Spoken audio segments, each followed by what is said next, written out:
Hello friends, வணக்கம். இதான் நம்ம ஊர். சீக்கிரம் எடுப்பா, தண்ணி வேற காலை இழுக்குது.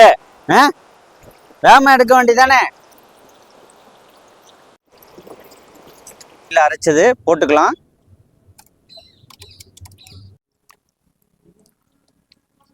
இப்போ போட்டுக்கலாம் எண்ணெய்க்குள்ள. ஆஹா, 2 ஸ்பூனு ஜீரகத்தூள் அரைச்சி வச்சுக்கலாம் அம்மியில்.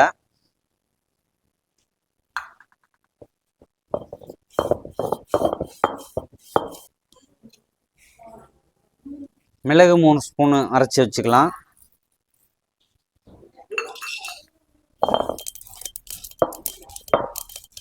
ஜீரகத்தையும் பொடிச்சாச்சு, மிளகையும் மாதிரி பொடிச்சு வச்சுக்கலாம் அம்மியில் அரைச்சி. இப்போ பச்சை மிளகாயும் மல்லித்தலையும் அரைச்சி வச்சுக்கலாம்.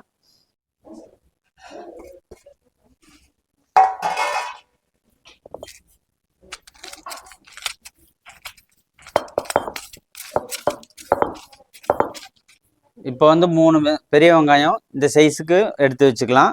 அம்மியில் நல்லா தட்டி வச்சுக்கலாம்.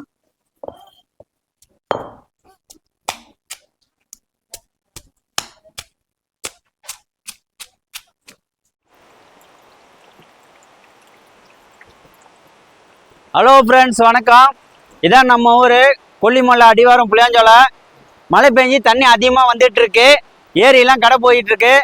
இப்போ ஆப்கான் சிக்கன் செய்ய போகிறோம். எப்படி செய்ய போகிறோங்க, நம்ம ஊர் ஸ்டைலில் செய்யலாம் வாங்க. இப்போ சிக்கனை கழுவி எடுத்துக்கலாம்.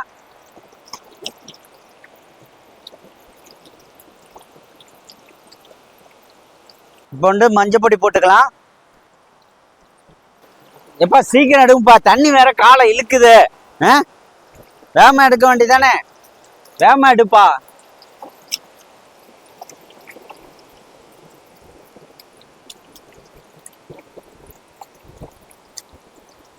இப்போ ஒரு எலுமிச்சம்பழம் சின்ன பழமா புழிஞ்சு விட்டுக்கலாம்.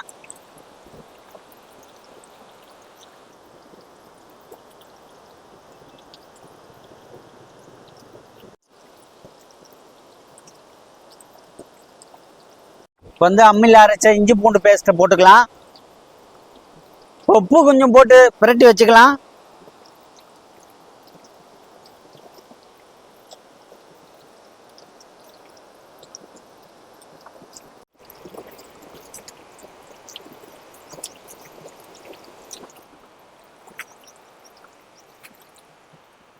இப்போ எல்லாம் பிரட்டி வச்சாச்சு.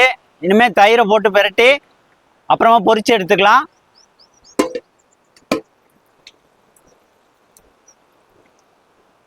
இப்போ இஞ்சி பூண்டு பேஸ்டெல்லாம் போட்டு ஊற வச்சாச்சு. அடுத்து மசாலா என்ன தேவையோ அதை பார்த்து ரெடி பண்ணிக்கலாம். ஃபஸ்ட்டு தயிர் ஒரு 1/2 லிட்ரு. இப்போ பச்சை மிளகாயும் மல்லித்தலையும் அம்மியில் அரைச்சது போட்டுக்கலாம். அடுத்து வெங்காயம் அரைச்சது கூல் பண்ணது.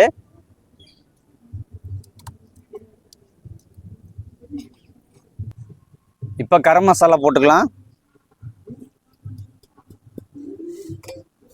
சிக்கன் மசாலா, மல்லித்தூள், ஜீரகம் அம்மியில் பொடிச்சு வச்சது. இப்போ இது எல்லாம் ஒன்றா சேர்ந்து தயிரோடு மிக்ஸ் பண்ணிக்கலாம்.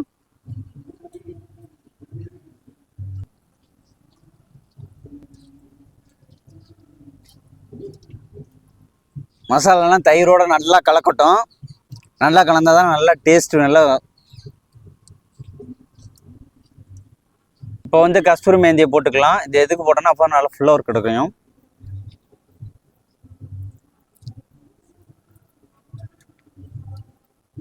இப்போ மசாலா கலவை தயிரை சிக்கனில் ஊற்றிக்கலாம்.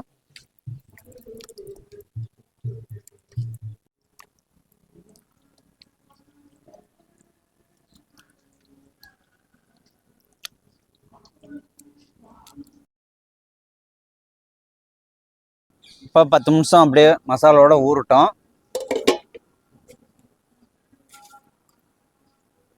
அடுப்பு பற்ற வச்சாச்சு. அடுப்பு எரியுது. பாத்திரத்தை வச்சுக்கலாம். ஆப்கான் சிக்கன் ரெடி ஆக போகுது. இப்போ எண்ணெயை ஊற்றிக்கலாம்.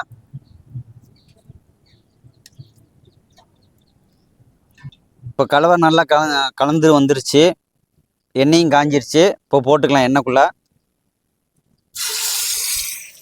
ஆஹா, எண்ணெய் நல்லா காஞ்சிருச்சு.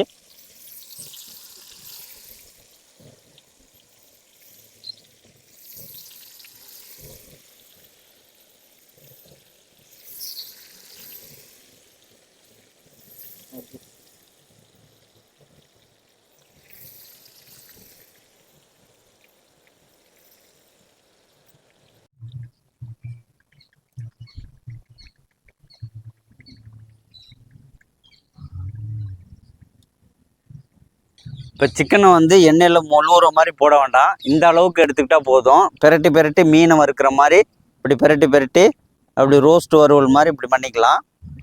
இப்போ அப்படியே பீஸை பெரட்டி போட்டுக்கலாம்.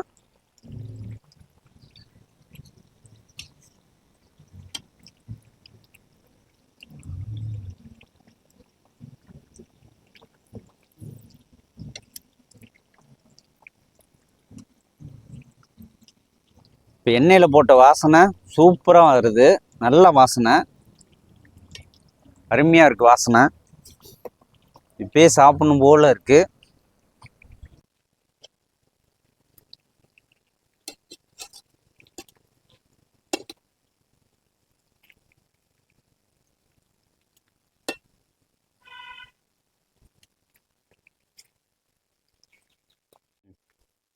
இது மாதிரி இந்த கலருக்கு வரும்போது கறியை பெரட்டி பெரட்டி போட்டுக்கலாம், அப்போ தான் தீயாது.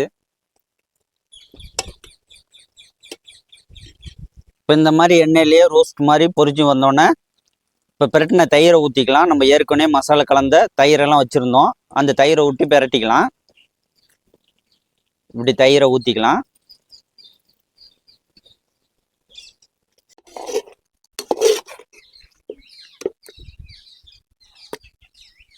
ஆஹா, செம்ம வாசனை, வாசனையே செம்ம பிடிக்கலான்னு தோணுது. அவ்வளவு அருமையான வாசனை வந்திருக்கு. மசாலோட கறி நல்லா பிரிஞ்சு பாருங்க, நல்லா வந்திருக்கு. செம்ம வாசனையாக இருக்குது. ஆப்தான் சிக்கன் சாப்பிட போகிறோம், செம்ம பிடிக்க போகிறோம். வாசனை செம்மையாக இருக்குது. இந்த பச்சையாக போடுறது பச்சை மிளகாய், மல்லித்தலை, இதெல்லாம் வாசனை செம்மையாக வந்திருக்கு. நம்ம விதவிதமாக என்னென்னமோ சிக்கனு, சில்லி, அது இதுன்னு மட்டனு இதெல்லாம் சாப்பிட்ருப்போம். இது வித்தியாசமாக இருக்குங்க, வாசனையே செம்மையாக இருக்குங்க. ஒரு சுப்படி பிடிக்கலாம் வாங்க.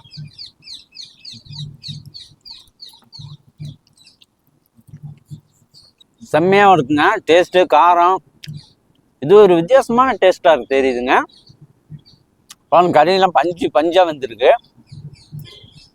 நல்ல அருமையாக இருக்குங்க. நீங்களும் இது மாதிரி வீட்டில் ட்ரை பண்ணி செஞ்சு சாப்பிட்டு பாருங்கள், அருமையாக இருக்குது.